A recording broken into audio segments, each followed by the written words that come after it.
का third part है। और इस पार्ट में हम बात करने वाले हैं जो बचे हुए कंपोनेंट्स हैं उसके बारे में, और क्या क्या चीज़ें हैं मेटल यूआई की जिससे आप और अच्छा बना सकते हैं। एंड थर्ड थिंग जो और बात करेंगे वो ये है कि हम एक प्रोजेक्ट बनाएंगे, सिंपल सा टू डू ऐप बनाएंगे with the help of metal UI components. कोशिश करेंगे ज़्यादा से ज़्यादा मेटल यूआई कंपोनेंट्स को यूज़ कर सकें, और ये नेक्स्ट वीडियो में आएगा आई थिंक। और मे भी हो सकता है उसे टाइम लगे क्योंकि मैं कुछ और चीज़ें भी प्लान कर रहा हूँ। तो धीरे धीरे देखते हैं क्या होता है, राइट। सो स्टार्ट करते हैं।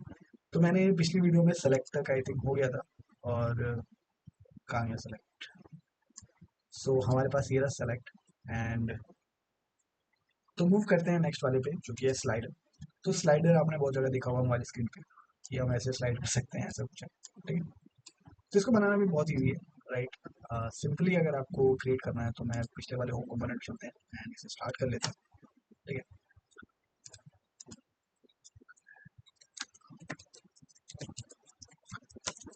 तो मैंने स्टार्ट कर दिया है एंड अब ये स्टार्ट हो जाएगा। और टाइम लगता है कभी कभी इसको करने में। अब तक हम एक बार नॉर्मली देख लेते हैं इसका कोड क्या है, ठीक है। तो आसान हो जाएगा काफ़ी, ठीक है। तो जैसे मैं एक्सपेंड कोड करता हूँ तो देखो यहाँ पे कुछ चीज़ें यूज़ हो रखी हैं। एक तो बॉक्स है, ठीक है। बॉक्स के बारे में मैंने ज़्यादा बताया नहीं है अभी तक, ठीक है। बट बॉक्स को हम यूज़ करते हैं एज अ कंटेनर, कह सकते हो आप कि कंटेनर की तरह यूज़ करते हैं कि पर्टिकुलर साइज़ रहे, ठीक है। जैसे इसमें दे रखा है विड्थ 300, तो आपको दिख रहा होगा कि इसकी साइज़ जो है यहाँ से यहाँ तक ही आ रही है, वरना अगर मैं यूज़ करूँगा तो मेरे कंपोनेंट में पूरी साइज़ आ जाएगी, ठीक है। तो एज अ कंटेनर हम यूज़ करते हैं कभी कभी, ठीक है। तो बॉक्स यूज़ होता है बट मोस्टली हम ग्रिड यूज़ करते हैं ज़्यादातर, ठीक है। बट अगर आप नीचे वाला भी देखेंगे स्लाइड, मैं इसे दिखा देता हूँ। तो इन्होंने डायरेक्टली स्लाइडर यूज़ कर रखा है, ठीक है। लेकिन उसमें भी इन्होंने कुछ वैल्यूज़ वगैरह दी होंगी। तो मैं एक्सपांड करूँ कोड, आई थिंक इसमें एक बॉक्स यूज़ कर रखा है, ओके इसमें एक बॉक्स यूज़ कर रखा है, ठीक है। ग्रिड यूज़ नहीं किया कहीं पे भी, ठीक है। तो आई थिंक मेरा अब स्टार्ट हो गया। तो अब क्या करते हैं, कोड लिखने लगते हैं। पहले मैं इसे चालू कर दूँ। वैसे मैं इसे क्रोम में चालू करता बट ठीक है, अभी जब तक यहाँ पे काम चल रहा है, जब डीबगिंग वगैरह या कुछ ऐसा प्रोसेस होगा तो क्रोम में चला के देख लेंगे, ठीक है। सो मैं यहाँ पे चलता हूँ और मैंने जो ऑलमोस्ट कोड था ना वो कमेंट कर रखा था इससे पहले का। तो अब सबसे पहले हम ये बनाते हैं स्लाइड। स्लाइडर के बनाने के लिए आपको कुछ नहीं करना है, आपको एक स्लाइडर जैसा टैग लिखना है और बस। ऐसे ही अगर आप डिफॉल्ट कर दोगे तो स्लाइडर बन जाएगा, ठीक है। लेकिन इसकी कुछ स्पेसिफिक वैल्यूज होती हैं, ठीक है। अगर हम यहाँ पे चलाते हैं तो देखते हैं अभी स्लाइडर आ जाएगा, ठीक है। कुछ टाइम लेता है, ठीक है। हाँ, हो गया होगा अब तो, ठीक है। तो ये हमारे पास स्लाइडर आ रहा है, ठीक है। अब इसके अंदर ना हमारे पास कुछ चीज़ें होती हैं जो हम गिवन दे सकते हैं, कुछ प्रॉपर्टीज होती हैं जो नॉर्मली आपको पता हो ना हो। एक मास्क करके प्रॉपर्टी होती है, ठीक है। मास्क नहीं मार्क्स, ठीक है। नहीं गलत किया। तो मार्क्स करके कुछ प्रॉपर्टीज होती है। इससे क्या होता है कि हमारे पास डॉटेड जो चीज़ें आती है ना, डॉटेड आ जाती है कि कितने का डिफरेंस है। और एक मिन वैल्यू होती है, ठीक है। और एक मैक्स वैल्यू होती है, ठीक है। कि तुम्हें कितनी मिनिमम वैल्यूज चाहिए, वरना वो अपने हिसाब से ले लेगा, ठीक है। तो मैं मिनिमम और मैक्स वैल्यूज पर्टिकुलर दे सकता हूँ, ठीक है। लाइक मुझे 110 तक चाहिए, ठीक है। फिर यहाँ पे आप जैसे ऑप्शन देख रहे हो स्टेप। स्टेप क्या होता है कि कितने के डिफरेंस पे आपको वॉल्यूम बढ़ानी है। जैसे अगर मैं बताऊँ तो प्रीसीजन आपने कॉन्सेप्ट लिखा था पिछली वीडियो में, जो कि हमने यूज़ किया था स्टार रेटिंग वाले से, स्टार रेटिंग में यूज़ किया था। उसी के तरीके से उसके अंदर क्या होता है, प्रीसीजन होता है, इसके अंदर स्टेप होता है। तो मैं अगर स्टेप लिखूंगा तो मैं दे सकता हूँ, फॉर एग्जाम्पल मुझे 40 स्टेप पे चाहिए, ठीक है। तो मैंने सेव किया और अब यहाँ चलते हैं। तो यहाँ पे हमारे पास है डॉट्स वगैरह ये सारी चीज़ें आ जाएंगी। लोड हो रहा होगा ये, अभी तो चेंज भी नहीं हो रहा। एक बार रिफ्रेश कर लेते हैं, ठीक है। ये चेंज क्यों नहीं हो रहा, हमें वैल्यू देनी पड़ेगी क्या, ठीक है। तो मैं एक वैल्यू देता हूँ जो मेरे ऊपर शायद कुछ डिफाइन होगी। वैल्यू में वैल्यू दे देते हैं। वैसे ही वैल्यू के बिगिन भी चल जाता है, अभी नहीं चल रहा है पता नहीं, ओके। तो ये कुछ इस तरीके से आ रहा है। और ये आप छोटे से डॉट्स देख रहे हो ना, ये मार्क्स की वजह से आ रहे हैं, ठीक है। और आप चाहो तो इसमें टूल टिप वगैरह भी यूज़ कर सकते हो ताकि जब भी आप ये करो। और मैं क्या करता हूँ, इसको एक बॉक्स में रख लेता हूँ जैसे कि मैंने किया था। तो इससे क्या होगा कि प्रॉपरली आपको दिख पाएगा, ठीक है। तो मैं एक बॉक्स कंपोनेंट बनाता हूँ, इसके अंदर एक स्लाइडर रख लेता हूँ। इसका शॉर्टकट होता है control shift add, shift add चाहिए तो उसके लिए कॉपी के लिए होता है कंट्रोल एड से शॉर्टकट्स। ठीक है, तो मैंने यहाँ पे बॉक्स में रख दिया और मैं यहाँ पे इसकी विड्थ वगैरह थोड़ा कुछ सेटअप कर देता हूँ। तो जो भी प्रॉपर्टीज आपको देनी होती है ना, मतलब जो हम लाइक बॉक्स की या फिर कुछ प्रॉपर्टी देते हैं वो सारी हम एसेट्स के अंदर दे सकते हैं इसके मल्टीप्लाई में। ठीक है, क्योंकि हमारे अकॉर्डिंगली कभी कभी प्रॉपर्टीज नहीं होती, जैसे वेट मैंने 300 पिक्सल दे दी। तो अब जब मैं यहाँ पे देखूँगा तो एक स्पेसिफिक साइज आ जाएगा, बॉक्स डिफाइन नहीं है तो उसको डिफाइन कर लेते हैं। ठीक है, बॉक्स कर देते हैं। ठीक है, आगे क्या बॉक्स स्लाइडर के बॉक्स नहीं है,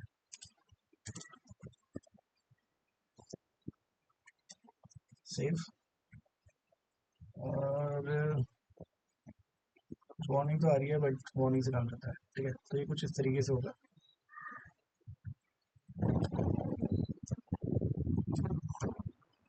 डिफॉल्ट वैल्यू भी है तो शायद उस डिफॉल्ट वैल्यू और चीज़ हमें देनी पड़ेगी प्रॉपर्टी अगर चेंज करना है तो, वरना वो चेंज नहीं होता है। ठीक है, यहाँ पे हमें ऑन चेंज प्रॉपर्टी देनी पड़ेगी। चेंज हैंडल चेंज में कुछ और हैंडल चेंज फंक्शन बनाया था इसके, तो मैंने वैल्यू 20 दे रखी थी कॉन्स्ट। मैं इस वैल्यू को भी एक काम करता हूँ, यूज में लेता हूँ वैल्यू और सेट और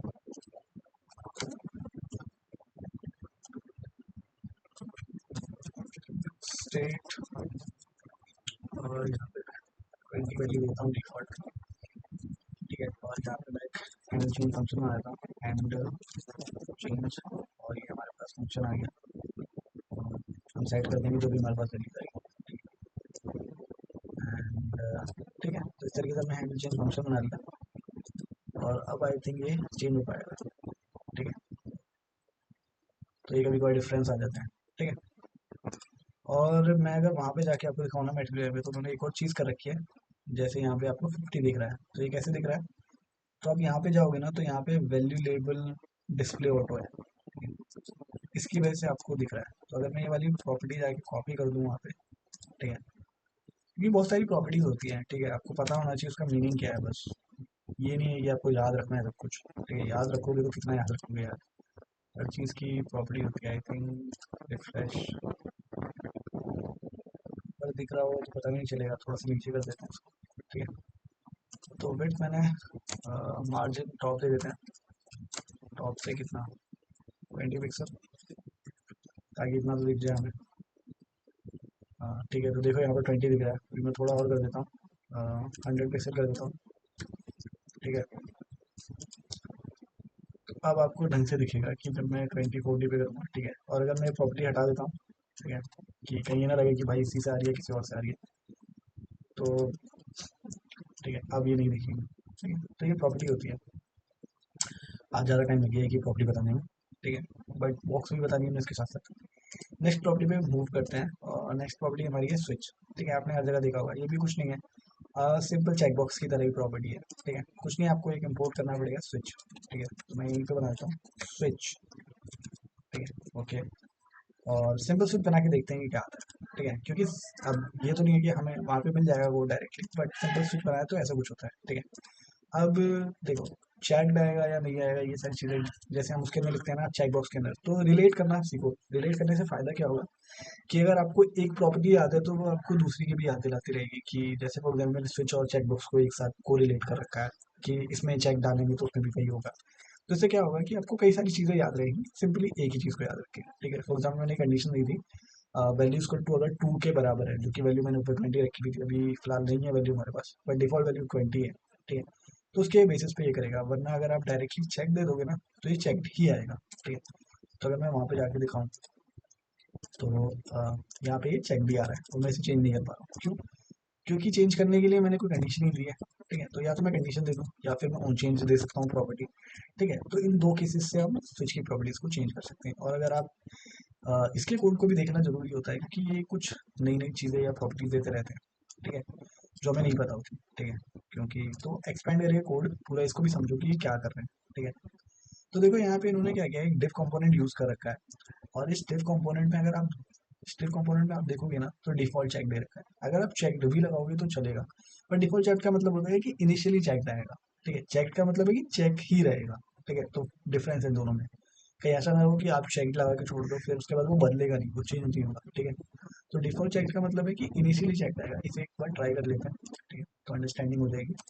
वैसे इन कंपोनेंट्स को एक वन बाय वन बता रहा हूँ क्योंकि अंडरस्टैंडिंग बहुत ज़्यादा इंपॉर्टेंट है। कर तो आप लोगे, ठीक है, वो कोई बहुत बड़ी चीज़ नहीं है कि आपको जब यूज़ करना होगा तो आप एक दूसरे को कॉपी पेस्ट करके कर लो। बट अंडरस्टैंडिंग होगी तो उतना ज़्यादा सही तरीके से काम होगा। वो जो इश्यूज आते हैं, वो जो चीज़ें होती हैं वो नहीं होंगी। ठीक है, तो डिफ़ॉल्ट चेक का ये मतलब है, अगर मैं यहाँ पे जाता हूँ तो मुझे इनिशियली जो है वो चेक करके मिलेगा। अभी मैंने रिफ्रेश किया, ठीक है, और मैं इसे चेंज कर सकता हूँ। बट चेक का ये मतलब है कि आपका चेक तो आएगा इनिशियली बट वो चेक ही रहेगा, वो चेंज नहीं होगा। ठीक है, ये डिफरेंस है इनके बीच में। सो ये अंडरस्टैंडिंग देखो, चेक आ रहा है बट मैं चेक को चेंज नहीं कर पा रहा, डिफरेंस ये है। तो इसके कोड को भी जाके देखो, इसलिए मैं डायरेक्टली इन्हीं के उससे बता रहा हूँ ताकि ये लोग ज़्यादा अच्छे से समझा पाएंगे। ठीक है, कोई चीज़ को। अब यहाँ पे हमने देखा है कि लेबल हमने यहाँ पे दे रखा है कि इनपुट बॉक्स में एरिया लेबल स्विच डेमो दे रखा है। ठीक है, तो उन्होंने क्या कर रखा है, एक लेबल का कंपोनेंट, एक लेबल वो बना रखा है वेरिएबल, और इसके अंदर इन्होंने इनपुट प्रॉप्स दे रखे हैं एरिया लेबल।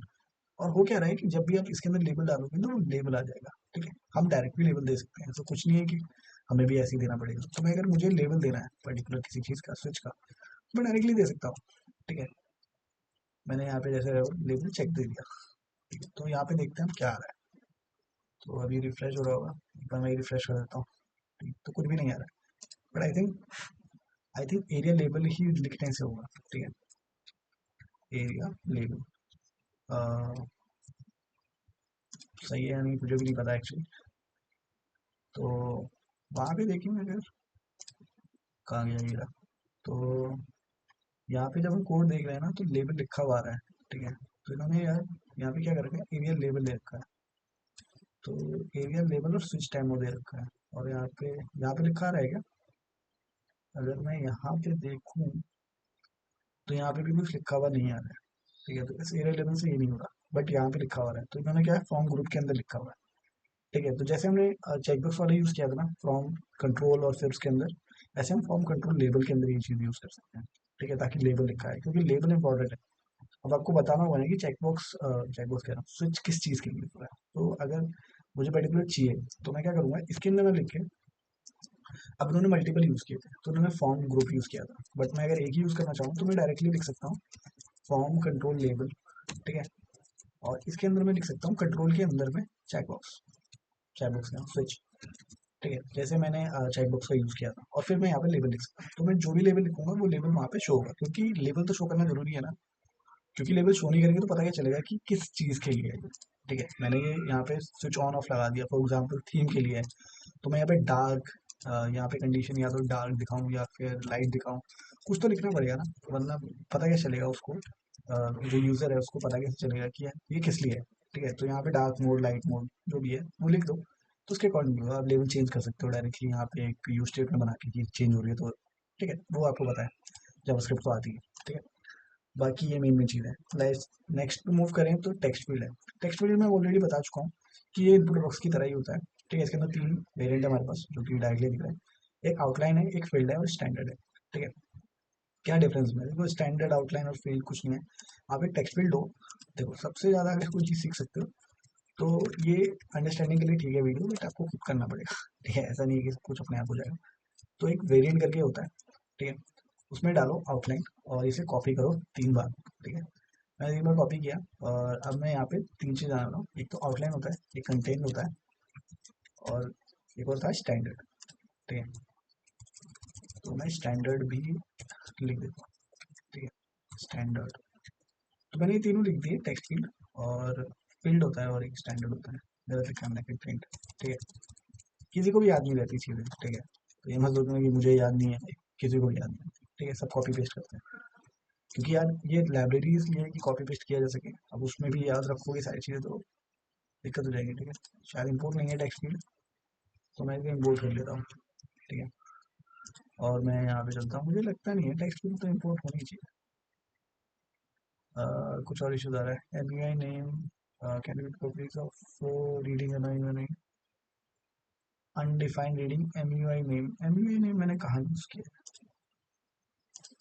एक बार सर्च करके देख लें, M U I name. Okay, कहीं नहीं है। मैं इसको बंद कर देता हूँ। ठीक है, और देखते हैं कि MUI नेम कहाँ यूज है।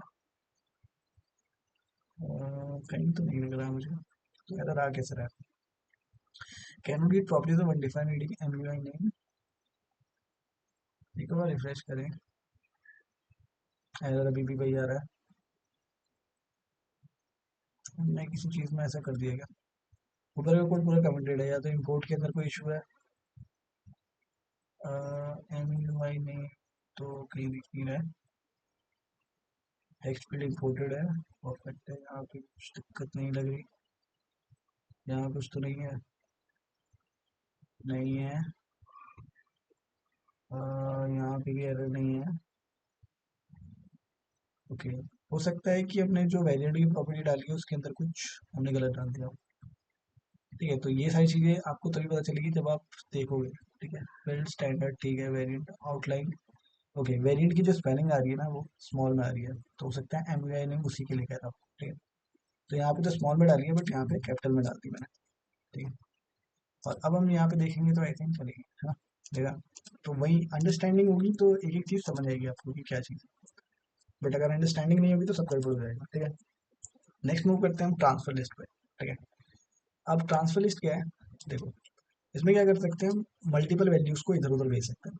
ठीक है, एक साथ, चाहो तो एक साथ, या फिर चेक होने के अकॉर्डिंगली। जैसे फॉर एग्जांपल मुझे लिस्ट वन डायरेक्टली दिख गया है, ऐसे आपने कुछ प्रॉपर्टी देखी तो मैं इसे वहाँ भेज सकता हूँ। ठीक है, तो ये सारी चीज़ें कभी हेल्पफुल होती हैं। जैसे फॉर एग्जांपल मेरे पास एक तरफ पूरी लिस्ट है कुछ यूजर्स की, और मुझे असाइन करने हैं कुछ पर्टिकुलर टास्क, तो मैं एक साथ मल्टीपल चीज़ें कर सकता हूँ। ठीक है, तो इस टाइम पे यूज होते हैं। ठीक है, अब इसको बनाते कैसे हैं, तो थोड़ा सा कंफ्यूजिंग हो सकता है कि लगे कि हाँ, देखो, एक तो API के अंदर जाके प्रॉपर्टीज देख सकते हो आप कि इसकी क्या प्रॉपर्टी है। बाकी इसके अंदर देखो एक चेकबॉक्स लग रखा है, यहाँ पे एक टेक्स्ट फील्ड हो रखी होगी यूज, और वगैरह वगैरह चीज़ें हो रखी होंगी। बाकी इस कोड को समझते हैं नीचे चल के। ठीक है, तो उन्होंने क्या कर रखा है, देखो यहाँ से कोड को अगर समझे तो देखो क्या किया है, एक कार्ड बना रखा है। ये कार्ड अब तक हमें नहीं मिला ना, कंपोनेंट्स में भी तो कार्ड नीचे होगा आई थिंक। ठीक है, नीचे और भी प्रॉपर्टीज है हमारे पास। ठीक है, टैब्स है, मेन्यू है, लिंक है, ड्रॉर है। ठीक है, इसलिए लग जाएंगे ये भी और वीडियोस इन सब चीज़ों को एक्सप्लेन करने में वन बाय वन। बट कोई बात नहीं, लग जाएंगी तो लग जाएंगी भाई, सीखना इंपॉर्टेंट है। ठीक है, ओके, तो देखो ये सारी चीज़ें हैं। एंड देखो यहाँ पे ग्रिड यूज़ हो रखा है। ठीक है, ग्रिड यूज़ होता है बेसिकली, आप CSS में भी ग्रिड को यूज़ करते हो। किस लिए, ताकि हम जो according to scale, according to मतलब स्क्रीन जो होती है ना, हमारे पास कई सारी स्क्रीन हो सकती है। फॉर एग्जांपल आप जो लैपटॉप या डेस्कटॉप यूज़ कर रहे होगे उसकी कुछ स्क्रीन विड्थ या हाइट होगी। ठीक है, ऐसे ही हर किसी की अलग अलग स्क्रीन और विड्थ या हाइट होती है। फॉर एग्जांपल कोई लैपटॉप यूज़ कर रहा है, कोई डेस्कटॉप यूज़ कर रहा है, तो कोई अ, वो स्क्रीन यूज़, कोई TV यूज़ कर रहा है, कोई अलग स्क्रीन यूज़ कर रहा है, कोई मोबाइल फ़ोन पे देख रहा है। ठीक है, तो रिस्पॉन्सिव होना चाहिए, और रिस्पॉन्सिवनेस मेंटेन करने के लिए ना बहुत ज़्यादा मेहनत करनी पड़ती है। ठीक है, तो इसीलिए हमारे पास ग्रिड कंपोनेंट है जो क्या करता है कि हर किसी को 12 पिक्सल ऑफ साइज में डिवाइड कर देता है, और उसके अकॉर्डिंगली हम उसको दे देते हैं कि फॉर एग्जांपल मान लो मोबाइल की स्क्रीन है तो उस पर इतना साइज दे दो, अगर इसकी स्क्रीन है तो ये साइज दे दो। तो हम डायरेक्टली उसे रिस्पॉन्सिव बना देते हैं, तो काफ़ी आसान हो जाता है काम। इसीलिए तो हम यूज़ करते हैं मेटेरियल। जैसे फॉर एग्जाम्पल यहाँ पे ग्रिड यूज़ कर रखा है, देखो ग्रिड यूज़ कर रखा है, उसे कंटेनर करा है, फिर आइटम करा है। तो कंटेनर और आइटम का अलग अलग यूज़ होता है। ठीक है, हम एक ग्रिड कंटेनर बनाते हैं, इससे क्या होता है कि पूरे कंटेनर के हिसाब से हम उसे विड्थ या हाइट दे देते हैं। ठीक है, तो वो फायदेमंद होता है हमारे लिए काफ़ी। समझाऊंगा ढंग से इन सब चीज़ों को। ठीक है, सबसे पहले इसको देखते हैं कि इन्होंने क्या किया है, कस्टम लिस्ट बना रखा है और ये सारी चीज़ें यूज़ कर रखी है। ठीक है, तो देखो यहाँ पे कार्ड बना रखा है। ठीक है, कार्ड जो आपको दिखेगा वो ये है, ये पूरा एक कार्ड होगा। ठीक है, जो कि इसके लिए मुझे ना थोड़ी चीज़ें और एक्सप्लेन करनी पड़ेगी, जैसे डिवाइडर हो गया, लिस्ट हो गया, ये सारी चीज़ें। तो इसको बाद में करेंगे, क्योंकि इसके अंदर काफ़ी सारी चीज़ें हैं जो मैं अगर अभी समझाने लगूंगा तो बहुत ज़्यादा कंफ्यूजन हो जाएगा। तो स्टार्ट करेंगे नीचे की चीज़ों भी जब खत्म हो जाएंगी ना, क्योंकि बहुत सारी चीज़ें हैं, जैसे लेआउट के लिए बॉक्स कंटेनर, ये सारी चीज़ें भी एक्सप्लेन नहीं की है। तो लेआउट का एक्सप्लेन करना है। फिर यूटिल्स वगैरह तो काफ़ी सारी चीज़ें डेप्रिकेट हो चुकी है इसके अंदर। तो बट ये सब चीज़ें आप समझ जाओगे। एंड डाटा ग्रिड वगैरह ये तो कंपोनेंट्स है जो हम यूज़ करते हैं, जैसे टेबल्स वगैरह के लिए डैशबोर्ड वगैरह यहाँ पे दे रखा है, सिंगल इन पेज वगैरह चीज जो भी चीज़ है। डाटा ग्रिड टेबल्स के लिए यूज़ होता है बेसिकली, उसके अंदर बहुत ज़्यादा ऑप्टिमाइजेशन मिल जाता है, सर्च फीचर मिल जाता है, फिल्टर फीचर मिल जाता है, ये सारी चीज़ें मिल जाती है। तो कंपनी खरीदती है, तो डाटा ग्रिड का एक प्रीमियम सेगमेंट भी मिलता है हमें, जिसमें और भी सारे फीचर्स होते हैं, ठीक है, यूज मीडिया क्वेरी, ये सारी चीज़ें जो भी है। तो यूटिल्स का तो उतना आपको यूज़ नहीं होगा, मतलब इनिशियली, बट बाकी होगा। लेआउट के बारे में बात करेंगे क्योंकि ये ज़्यादा यूज़ होंगी, ठीक है, सबसे ज़्यादा हम इन्हीं को यूज़ कर रहे होंगे, ठीक है। फिर नेविगेशन के लिए pagination, speed dials, stepper tabs और ये सारी चीज़ें भी यूज़ होंगी, तो इन दोनों कंपोनेंट को हम करेंगे। फिर ये अलर्ट, बैकड्रॉप, डायलॉग और ये सारी चीज़ें, ठीक है, तो इन्हें भी करेंगे। तो अभी ट्रांसफर लिस्ट को छोड़ देते हैं क्योंकि इसके अंदर काफ़ी सारे कंपोनेंट्स हैं जो नीचे यूज़ हो रखे हैं, बट वो यूज़ होने वाले हैं बाद में, एंड में से समझेंगे, ठीक है, वो ज़्यादा सही रहेगा। टोगल बटन पे चलते हैं। टोगल बटन और स्विच बटन ज़्यादा फर्क नहीं है, मतलब ऑलमोस्ट सेम से ही है। उसमें भी क्या कहते हैं कि हमारे पास बूलियन वैल्यूज होती हैं, ठीक है। फॉर एग्जांपल अगर मैं ये बोल्ट टैग है, इस पर दोबारा से क्लिक करूंगा तो बोल्ट टैग हट जाएगा, ठीक है भाई, स्विच ऑन ऑफ वाली फंक्शनैलिटी है, बट हमें बनाना होगा, ठीक है। यहाँ पे दिख रहा है कि बटन और ग्रुप ऑफ बटन्स का यूज हो रखा हुआ, आई थिंक, ठीक है, देखते हैं कैसे कोड लिखा है ना। तो देखो टोगल बटन ग्रुप बना रखा है उन्होंने, फिर टोगल बटन्स यूज कर रखे हैं, फिर फॉर्मेट बोल्ड आइकन्स, ठीक है। तो जो ये आइकन्स यूज हो रहे हैं हम उसके बीच में आइकन्स डाल देते हैं, ठीक है। वैल्यू बोल्ड डाल रखी है, फिर वही वैल्यूज वहां जा रही है, और यहाँ पे शो करने के लिए इरेलेबल डाल रखा है। इरेलेबल से खुद के अंडरस्टैंडिंग के लिए होता है, ठीक है, क्योंकि कहीं पे यूज नहीं होगा, अगर कुछ टाइप होगा तो, ठीक है। तो कुछ नहीं है, बनाते हैं इसको, ठीक है। क्या है, टोगल बटन ग्रुप है और उसके अंदर टोगल बटन बनाना है, फिर उसके बाद कुछ भी आइकन डाल सकते हैं, जैसे यहाँ पे फॉर्मेट बोल्ट आइकन, तो बस फॉर्मेट बोल्ट आइकन तक बनाते हैं एक बार, ठीक है, क्योंकि हमें भी तो पता होना चाहिए कि हम क्या बना रहे हैं। चलो फिर बनाते हैं इसे, ठीक है। टोगल बटन, सबसे पहले एक काम करते हैं, टोगल बटन को डायरेक्टली बनाते हैं। तो टोगल बटन, ये रहा, हमारे पास आ गया न्यू मेथड से यहाँ पे, ठीक है। तो मैंने बस खाली टोगल बटन बनाया और इसके अंदर मैं क्या करूँगा, एक ऐड आइकन डाल दिया मैंने, ठीक है, अपने आप इंपोर्ट हो गया, ठीक है। अब ऐड आइकन मुझे नहीं पता ऊपर है या नहीं, तो मैं एक बार इसे इंपोर्ट कर लेता हूँ, क्या पता नाम, ठीक है। लोड ही हो रहा था वैसे वो, लेट्स सी क्या आ रहा है हमारे पास। तो ऐड आइकन हमारे पास आ रहा है, ठीक है। अभी ऐड आइकन जो है वो हो नहीं रहा, क्यों, क्योंकि हमें यहाँ पे प्रॉपर्टीज देनी पड़ती है। अगर आप यहाँ पे जाओगे तो आपको दिखेगी कि जो टॉगल बटन है उसके बीच में यहाँ पे है, बट वैल्यू हमें देनी पड़ती है, ठीक है, वैल्यू बोल्ड आएगी, ठीक है, ये चीज़। और जो टॉगल बटन का ग्रुप है, हैंडल फॉर्मेट जो है ना, ये हैंडल फॉर्मेट देखो कैसे यूज़ कर रहा है, सेट फॉर्मेट कर रहा है, तो इसमें बोल्ड, इटैलिक जो भी है, यहाँ पे फॉर्मेट्स ले रखे हैं, उसके बाद वो सेट कर रहा है अपनी वैल्यूज़ को, ठीक है। तो जो भी वैल्यू आ रही है उसको सेट कर रहा है कि वैल्यू बोल्ड होगी या नहीं होगी, ठीक है, उसके अकॉर्डिंग सेट हो रही है वैल्यूज़। तो हमें ये देना पड़ेगा हैंडल फॉर्मेट अगर हमें टॉगल बटन यूज़ करना है, ठीक है। तो चलो फिर वो बनाते हैं टॉगल बटन ग्रुप, ठीक है। तो टॉगल बटन ग्रुप हमने यहाँ से इंपोर्ट कर लिया, ठीक है, और ये मैंने बना दिया यहाँ पे टॉगल बटन ग्रुप, अरे यार, ठीक है। और इसके अंदर मैं ये टॉगल बटन डाल देता हूँ, ओके। अब मुझे यहाँ पे, ठीक है, अब मुझे यहाँ पे एक और चीज़ करनी पड़ेगी कि हैंडल बनाना पड़ेगा, हैंडल फॉर्मेट या चेंज जो भी है, ठीक है। तो मैंने यहाँ पे फंक्शन में हैंडल चेंज दे दिया और वो भी हैंडल चेंज दे दिया, तो क्या करें, दोनों चीज़ सेम देने से कोई दिक्कत तो नहीं होगी, क्योंकि ये हैंडल चेंज जो है मेरा फंक्शन का काम करेगा और ये हैंडल चेंज प्रोसेस चेंज करने का है। बट मैं यहाँ पे ऑन चेंज दूंगा क्योंकि वो इवेंट जो ट्रिगर होगा वो ऑन चेंज पे होगा, ठीक है।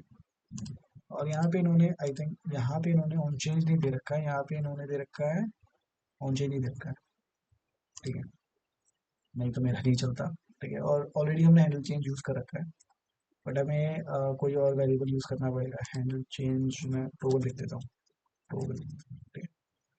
तो मुझे अब ये फंक्शन बनाना पड़ेगा, वैसे तो अब अगर मैं इसे करूँगा तो आई थिंक शो हो जाएगा, क्योंकि हैंडल लगा दिया है तो अब चेंज कर सकते हैं, मुझे जो इज नॉट डिफाइंड, बनाना तो पड़ेगा ही, ठीक है। तो मैं यहाँ पे क्या करता हूँ, कॉन्स्ट हैंडल चेंज टोगल, और हमारे पास कोई वैल्यूज़ नहीं है अभी फिलहाल के लिए, क्योंकि हमें वैल्यू तो चाहिए ना, ठीक है। जो भी हम वैल्यूज़ चेंज कर रहे हैं, ठीक है, वो वैल्यू अगर नहीं होगी तो हम चेंज कैसे करेंगे, ठीक है। ये कंसोल लॉग क्यों कर रहा है भाई, मुझे बस सेट करना है, और सेट करने के लिए कोई वैल्यू होनी चाहिए, ठीक है। तो मैं यहाँ पे कॉन्स्ट ऐड बटन, और यहाँ पे टोगल की जो वैल्यूज होगी मैं ट्रू या फॉल्स अभी रख रहा हूँ फिलहाल इनिशियली, क्योंकि मेरे पास एक ही वैल्यू है, अगर मल्टीपल वैल्यूज होती तो मैं कुछ और करता, ठीक है। Event dot target dot checked, और हमारे पास वैल्यूज नहीं है, तो हम यहाँ पे क्या करेंगे, टोगल बटन की वैल्यू रख देंगे चेक्ड, ठीक है। Value check. एक्चुअली वहाँ पे टोगल बटन लिखा है, हमने टोगल बटन लिखा है ना, टोगल रखा है ना नहीं, तो हमने इवेंट और टारगेट और वैल्यू रखना है यहाँ पे। ठीक है, क्योंकि हमारे पास जो वैल्यू आ रही होगी उसके अकॉर्डिंगली करेंगे, और यहाँ पे टोगल रखा है। ठीक है, तो इससे क्या होगा, ये मल्टीपल वैल्यूज बनाएगा, तो हमें पता ही चलेगा ना प्लस आइकन में हमें जो वो चीज़ करनी है। ठीक है, तो प्लस आइकन में ये चीज़ नहीं शो पाएगी, इसके लिए हम बोल्ड आइकन यूज़ करना पड़ेगा। तो मैं यहाँ से फॉर्मेट बोल्ड आइकन कॉपी करता हूँ और यहाँ पेस्ट कर देता हूँ, और मुझे इंपोर्ट भी करना पड़ेगा। ठीक है,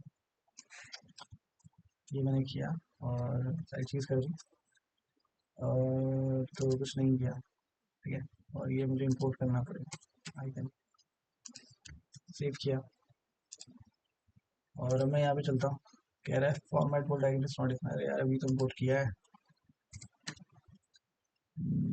लोड ही हो रहा है, एक सेकेंड, लोड हो जा भाई, नहीं तो मुझे इंपोर्ट करना पड़ेगा। चलो यार इंपोर्ट ही कर लें। तो मेरे पास यहाँ फॉर्मेट बोल्ड आइकन ये रहा, कॉपी, कॉपी पेस्ट खेलना बहुत इंपॉर्टेंट है कोडर की लाइफ में, बहुत ज़्यादा। तो मैं यहाँ से इंपोर्ट कर लेता हूँ, मैंने सेव कर लिया, और अब यहाँ पे चलते हैं। तो मेरे पास यार आइकन तो चेंज हो कम से कम। ठीक है, तो ये आ गया, अभी भी चेंज नहीं हो रहा यार, अगर मैं ट्रू कर रहा हूँ फॉल्स कर रहा हूँ तो होना तो चाहिए, क्यों नहीं हो रहा चेंज। वैल्यू हमने दे रखी है।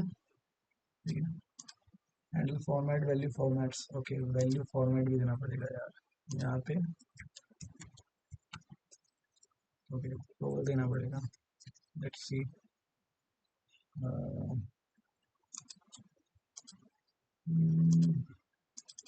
तो क्लिक करने पे अच्छा हो रहा है, देखो ये नीचे का जो कलर है ना, जब मैं ये करता हूँ ये ब्लैक हो जाता है। यार हुआ था अभी एक बार, हाँ ये रहा देखो डार्क हो गया। ठीक है, और अगर मैं वापस करता हूँ तो ये लाइट हो रहा है। ठीक है, तो हो रहा है, वो उसमें ब्लैक में था तो इसलिए पता नहीं चल रहा था मुझसे। ठीक है, इसमें वाइट में तो मतलब वाइट में था इसलिए पता नहीं चल रहा। ठीक है, तो बेसिकली 30 मिनट हो गए हैं ऑलमोस्ट, और मैंने काफ़ी सारे कंपोनेंट्स को कर तो दिया है यहाँ पे, ट्रांसफर स्टोर बटन तक हो गया, लेकिन अभी भी बहुत सारी चीज़ें बची हैं, जैसे फॉर एग्जाम्पल अवतार बचा है, बैट बचा है, ये सारी चीज़ें। अब इन सारी चीज़ों को उतना नहीं है, स्पेशली नहीं है मतलब, क्योंकि अवतार जो है वो आइकन्स के लिए यूज़ किया जाता है, तो डायरेक्टली आप यहाँ से उठा के कंपोनेंट को यूज़ कर सकते हो। ठीक है, तो मोस्टली जो भी कंपोनेंट्स हैं, बैज हो गया, इसको डायरेक्टली यूज़ कर सकते हो, बट देखो समझना इंपॉर्टेंट है कि ये कैसे यूज़ हो रहा है। तो कोड खोलो, जाओ देखो कि कैसे कैसे यूज़ हो रहा है। ठीक है भाई, ये कुछ प्रॉपर्टीज अप्लाई हो रखी होंगी। ठीक है, तो वो सारी चीज़ें, बट हाँ इनमें कुछ इंपॉर्टेंट चीज़ें हैं जो मुझे समझानी होंगी, जैसे लिस्ट हो गया, मेटेरियल आइकन्स तो नहीं है, हाँ वो तो पता है, टेबल हो गया। ठीक है, उसको कैसे यूज़ किया जाए, टूल टिप हो गया, क्योंकि ये भी काफ़ी यूज़फुल है।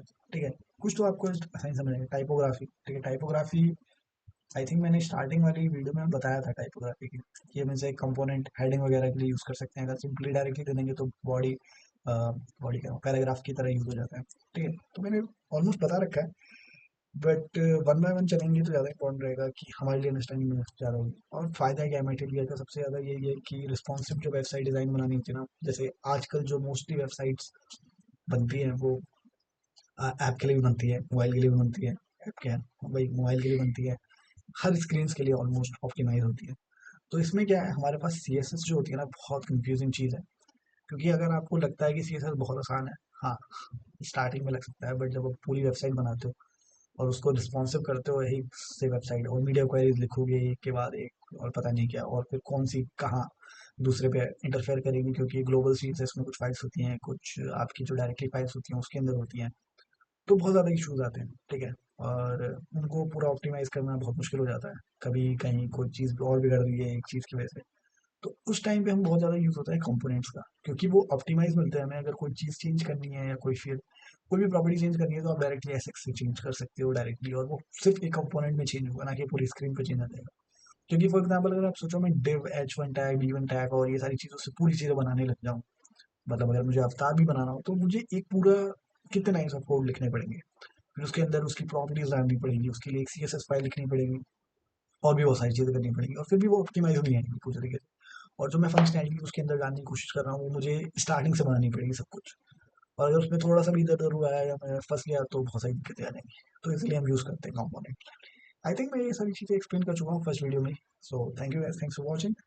और नेक्स्ट वीडियो में बाकी जो बचे हुए कंपोनेंट्स हैं, लाइक यहाँ से शुरू करेंगे। और मैं जल्दी जल्दी करेंगे, मैंने आज ज़्यादा टाइम लगा दिया वैसे तो, ठीक है, पर कोई नहीं। डीप लर्निंग हुई है हमारी उसके बेसिस पे, काफ़ी सारे कंपोनेंट्स के बेसिस पे। और धीरे धीरे अभी और चीज़ें सीखेंगे, लाइक सरफेसेस हो गया, नेविगेशन हो गया, जो भी चीज़ें, ठीक है, वन बाय वन और ज़्यादा चीज़ें सीखेंगे। Thank you guys, thanks for watching. और मिलते हैं नेक्स्ट वीडियो में। और मुझे लगता है नेक्स्ट वीडियो में सेस पे लाने वाला हूँ। इसको थोड़ा सा ब्रेक दे के नेक्स्ट वीडियो बनाऊंगा, बट सेस मुझे लगता है थोड़ी सी ज़्यादा इंपॉर्टेंट चीज़ है अभी के लिए। अभी के लिए तो नहीं, मतलब हाँ, उसके लिए भी कुछ वीडियो बनानी है मुझे। Thank you guys, thanks for watching.